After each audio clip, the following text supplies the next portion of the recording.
왕후를 위한 나라는 없다라는 주제로 함께 하나님 말씀 나누려고 그러는데요. 우리 교회가 아닌 다른 교회의 어느 청년이 제게 메일로 보낸 하나의 어떤 고민 상담입니다. 특정할 수 있어서 각색해서 소개를 해드리겠습니다. 그대로 읽어드릴게요. 안녕하세요. 막 사회생활을 시작한 땡땡땡입니다. 직장생활 전에는 하나님의 말씀이나 옳고 그름이라는 게 아주 또렷하게 느껴졌는데요. 세상 한복판에 나서니까 한 치 앞도 보이지 않는 안개 속에 서 있는 것 같습니다. 회사의 간행이나 동료들의 생각과 하나님의 말씀 사이에 너무나 간격이 커서 매 순간 갈등하게 됩니다.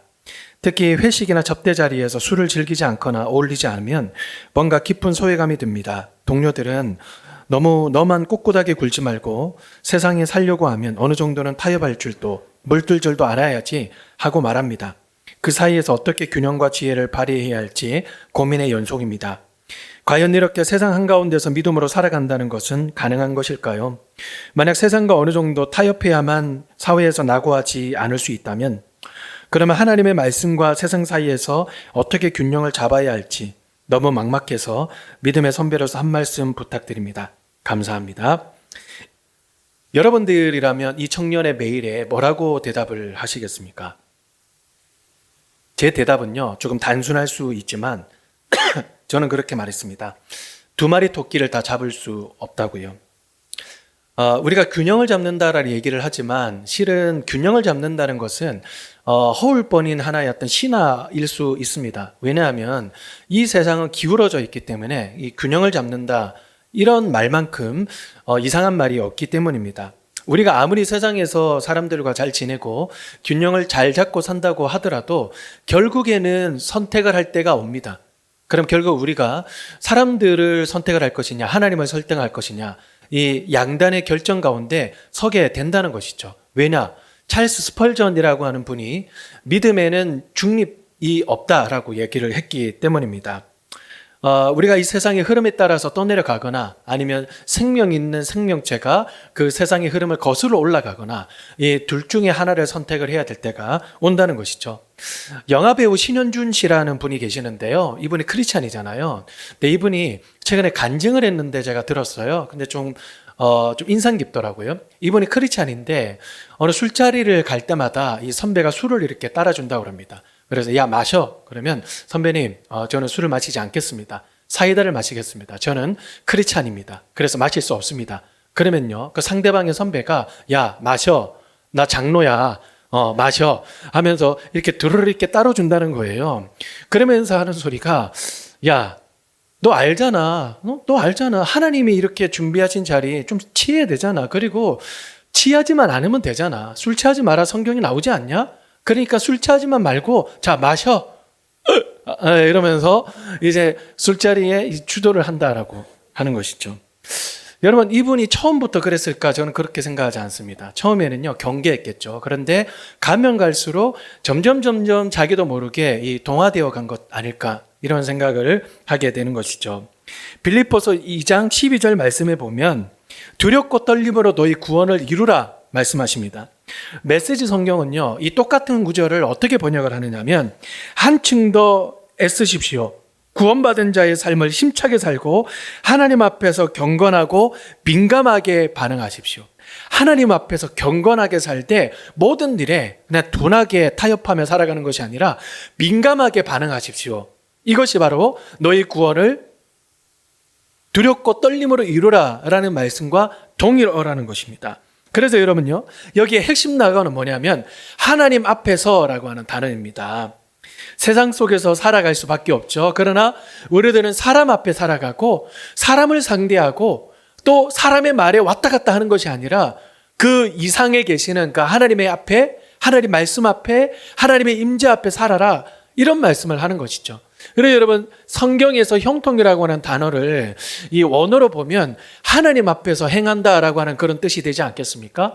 요셉이 온갖 장신구로 치렁치렁 달려있는 그런 채색 옷을 입었습니다. 그 채색은요 이 13명의 그런 형제들 중에서 너가 나의 상속을 받을 사람이다 라고 하는 시그니처입니다. 그런 옷이 빼앗겼죠. 그러면서 종살이를 하게 됐고 나중에는 감옥까지 갇히게 됐는데요. 요셉은 딱 하나 붙들었습니다. 뭐를 붙들었습니까? 나는 그 형제들 앞에 살아가는 것이 아니라, 나는 보디랍 앞에 살아가는 것이 아니라, 또 보디발 그 아내 앞에 살아가는 것이 아니라, 그리고 간수 앞에 살아가는 것이 아니라, 나는 어디에 있든지 하나님 앞에 살아가겠다 결단하고 그렇게 살아갔습니다. 그래서 여러분, 요셉의 기함이 뭐냐면 자신이 어릴 때도 하나님 앞에 살아갔지만 총리가 되어서 갑이 됐을 때도 하나님 앞에 살아가지 않았습니까? 그래서요, 가난하고 부족하고 의지할 것 하나 없을 때는 하나님을 의지하다가 그렇지 않을 때는 무너지는 사람이 얼마나 많이 있습니까? 요셉의 기함은 저는 형통에 있다라고 생각을 하고요.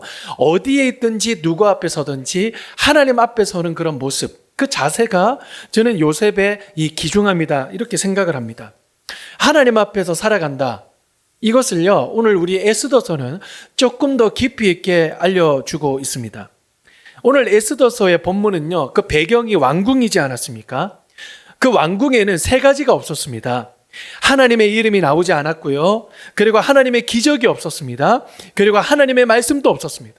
오죽했으면 다른 사람들은 하나님의 말씀, 기적, 말씀이 나오지 않는, 하나님의 이름 나오지 않는 이 에스더 말씀이 어떻게 성경이냐 말하는 사람들도 있거든요. 그런데 뭐가 있었습니까? 왕의 능력이 있었고요. 왕의 영향력이 있었고요. 왕의 이름은 있었습니다. 그러니까요, 거기에서 사람들이 잘 살기 위해서는 하나님 앞에서가 아니라 바로 왕 앞에서 잘 보이는 거예요. 왜냐? 아무리 잘 나가도 어느 한순간에 왕 앞에 밑보이면요, 왕후라도 발이 그냥 왔으리라도 무너지지 않습니까? 그런데요, 이게 사랑을 받으면 외국인이라도 갑자기 왕후의 자리까지 훌쩍 이렇게 올라오지 않습니까? 그러니까 이 에스더가 왕후가 되었을 때도 자기 민족 사람들이 다 죽게 되었다라는 얘기를 들었음에도 불구하고 앞장서지 않잖아요. 주저하잖아요. 왜 그렇습니까? 그 순간에는 이 아하수에로라고 하는 그 왕 앞에 서 있는 거거든요. 내가 잠깐만 밑보였다가는 죽을 수도 있겠는데, 이런 생각을 하니까 이 한 걸음 또 앞에 못 나가는 것 아니겠습니까? 우리가 살아가는 세상과도 참 닮았다라는 생각을 하게 됩니다. 교회 안에서는 하나님의 이름을 듣죠. 교회 안에서는 하나님의 기적에 대해서 함께 공부하지 않습니까? 교회 안에서는 우리가 하나님의 능력에 대해서 함께 찬양하고 함께 나누지 않습니까? 그런데 여러분, 당장에 오늘의 교회 문턱 딱 밟고 나가 보십시오. 여러분, 이 세상 속에 직장에 가거나 그리고 이 세상 속에 있는 사람들 속에 들어가면 하나님의 이름이 잘 들리지가 않습니다. 하나님의 기적이 잘 보이지 않습니다. 하나님의 말씀이 잘 들리지 않습니다. 여러분, 이것이 에스더가 살아가고 있던 그런 왕궁과 우리가 살아가는 세상의 공통점이라고 하는 것이죠. 그래서 제가 어렸을 때만 해도요, 이 신앙생활을 하면서 하나님 앞에 좀 불만이었습니다. 왜 그러냐 하면, 안에 하나님께서 살아계신다고 하는데 하나님이 교회의 주인만이 아니라 이 세상의 주인이라고 말씀을 하시는데, 왜 하나님께서는 이 세상 속에 이 이름이 사람들에게 각인시키도록 그렇게 말씀하시지 않을까? 왜 그렇게 기적을 행하시지 않을까? 아니면 진짜 우리의 음성에, 우리 귀에 알아듣기 쉽게 하나님께서 말씀하시지 않을까? 저는 이게 하나의 기적이었습니다. 예를 들어서요, 하나님을 보지 못해서 하나님을 믿지 못하는 사람들에게 짠 하고 나타나서 나 하나님이다, 나 스스로 계신 하나님이다, 잘 믿어, 그러면요, 이 교회가 아마 복 터지게 사람들이 몰려오지 않겠습니까? 그리고 하나님께서 우리에게 직접적으로 말씀해 주신다면 그러면 사람들은 더 하나님께 귀를 기울이지 않겠습니까? 그렇잖아요. 야, 너 이번에 분양받은 아파트 들어가지 마라, 그렇게 말씀을 하시거나, 아니면 주식 이번에 들어갈 때다, 아니면 손절할 때다, 하나님께서 말씀을 우리 그리스도인들에게만, 아니 목사에게만 얘기를 해주신다면 그러면 세상 사람들이 막 교회에 몰려올 거 아니에요? 네, 몰려올 거 아니에요. 하나님 그러실 수 있잖아요. 네? 로또 숫자 8개, 예? 그거 맞추는 거 하나님께 어렵겠습니까? 예? 01, 03, 08, 88, 76 이렇게 하나님께서 제가 기도할 때 이렇게 계시를 주신다면, 그러면 여러분, 제 광고 시간에 제가 오늘 로또에 대해서 알려드리겠습니다. 그러면요, 여러분 거의 동탄 땅이 부족할 수도 있습니다. 사람들이. 예? 하나님께서 그렇게 말씀하시면 좋지 않을까? 이런 불만이 생기지 않겠습니까? 예? 그냥 그런 어떤 비밀을 얘기를 안 해주시더라도 그냥 지나가듯이 믿는 여러분들이여 화이팅! 에코 충만하게 넣어가지고 화이팅 화이팅 화이팅 이렇게 하신다면, 그럼 믿는 사람들은 하나님 오늘도 정말 하나님 이름 믿으며 우리가 힘내서 나아가겠습니다, 그렇게 생각하지 않겠습니까? 근데 하나님은 이 세상에 하나님의 이름보다는 세상의 인플루언서의 이름이 더 높아지게 하시고, 기적을 보이시기보다는 기적이 보이지 않게 하시고, 그리고 어떨 때는 하나님의 능력보다는 사람의 능력을 더 보이게 하시고, 그게 너무나 안타까운 거예요. 오늘날 우리가 살아가는 이 세상이 바로 아하수에로라고 하는 그 이름만 높이 드러나 있는 그런 왕궁이 아닐까, 이런 생각을 하게 되는 것이죠. 여러분, 그런데요, 아무리 하나님께서 뭐 주식이나 그리고 어디 들어가라 말씀하시거나 그리고 로또에 대한 그런 점수를 우리에게 말씀을 해주셔도, 여러분 그렇게 해서 사람들이 몰려든다고 해도 여러분 그게 진짜 믿는 사람들이겠습니까? 그렇게 해서 하나님께서 말씀해 주신다고 믿는다면 여러분 그것만이 진짜 믿음이겠습니까? 여러분 진짜 믿음이라고 하는 것은 무엇입니까? 하나님의 이름이 잘 보이지 않고, 하나님의 말씀이 잘 들리지 않고, 하나님의 기적이 잘 보이지 않는 바벨론 포로식이라고 하더라도 나는 하나님 앞에서만 살겠습니다라고 고백했던 그 다니엘의 고백처럼, 때로는 내 마음대로 되지 않고 계속해서 최악의 그런 길로 걸어간다고 하더라도 저는 어떤 일이 있더라도 하나님 앞에 살겠습니다 고백했던 그 요셉의 고백처럼, 하나님, 비록 세상에서는 사람의 이름이 더 높아 보이고 기적이 잘 보이지 않고 하나님의 음성이 들리지 않는 그런 왕궁이라 할지라도 저는 하나님 앞에서 경건하고 민감하게 살아가겠습니다. 여러분, 이 고백이 진짜 진정한 고백 아니겠습니까? 고린도후서 4장 18절 말씀에서는 이렇게 말씀합니다. 우리 다 같이 한번 읽어보도록 하겠습니다. 시작. 우리가 주목하는 것은 보이는 것이 아니요 보이지 않는 것이니 보이는 것은 잠깐이요 보이지 않는 것은 영원함이라. 우리 눈에 보이는 것은요 잠깐이고요, 보이지 않는 하나님은 영원하다는 거예요. 다시 한 번 더. 우리 눈에 보이는 것은 잠깐이고요, 우리 눈에 보이지 않는 하나님은 영원하다는 거예요. 미드라시라고 하는 어느 책에 보니까 하나의 일화가 적혀 있었습니다. 다윗 왕이 보석 세공사를 불러다가, 자네 나를 위해서 반지를 하나 만들어주게. 그런데 반지에 글자를 하나 새겨주는데 내가 기쁜 일이 있을 때 너무 들뜨지 않고 내가 슬픈 일이 있을 때 너무 다운되지 않을 수 있는 그 글귀를 하나 새겨서 나를 위한 반지를 하나 만들어줘라. 근데 그 얘기를 들었던 이 보석 세공사는요, 어렵잖아요.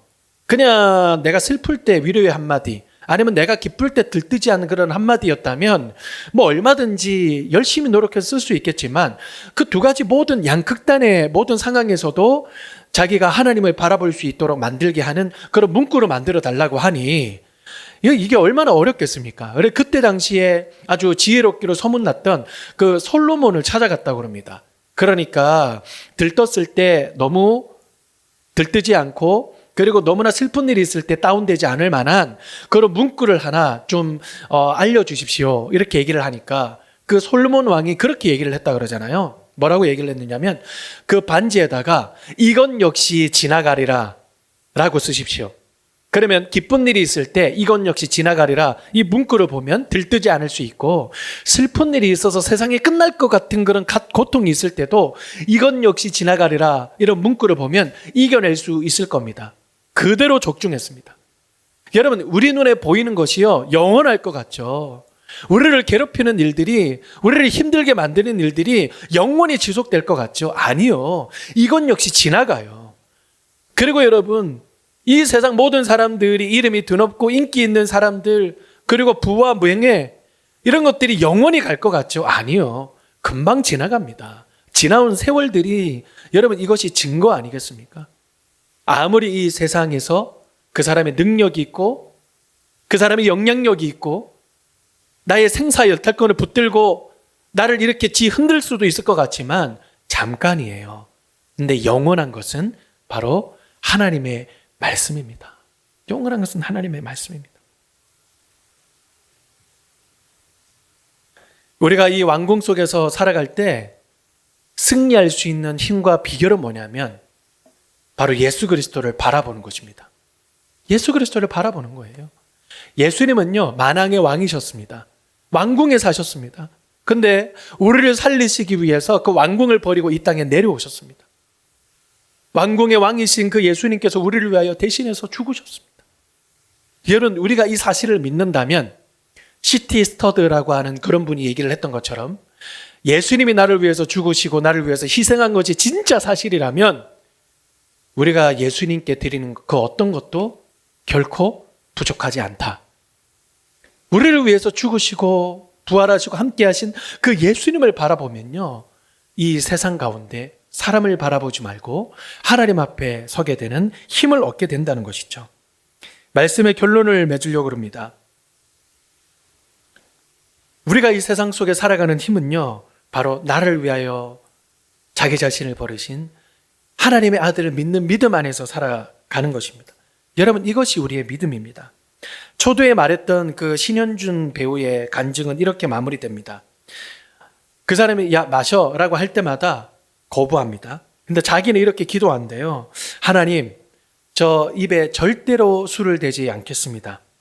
하나님께서 주신 성전 저 깨끗하게 만들겠습니다. 우리 몸이 하나님이 거하시는 성전이잖아요. 신현준 씨가 이렇게 기도를 할 때 그 아내가 기도를 들을 때마다 뭐라고 얘기하냐면, 오빠 어디 가서 술 끊었다라는 얘기하지 마. 잠시 어디 나갔다가 당신 이렇게 맥주라도 한 잔 마시는 그 장면을 사진이 찍히면 당신 굉장히 이상한 사람이 될 수 있어. 아니야, 나 선포할 거야. 왜? 나 하나님과 약속했으니까. 가족과 약속했으니까. 그래서 지난 시간 동안 계속해서 술을 끊게 되었다라고 얘기를 하면서요, 끊게 되었을 때 이 사람은 자신감 하나를 가지게 됐는데 이게 사람 앞에서 떳떳할 수 있게 되었다라고 얘기를 했습니다. 하나님 없이 영원히 행복한 나라는 없습니다. 하나님 없이 영원히 지속되는 왕후라고 하는 자리는 없습니다. 오직 영원하신 하나님 안에서만 우리는 진정한 왕으로, 진정한 주님의 자녀로 살 수 있게 됩니다. 믿음으로 한 주간 동안 우리 도전하고 나아갈 수 있는 우리가 되기를 간절히 소망합니다.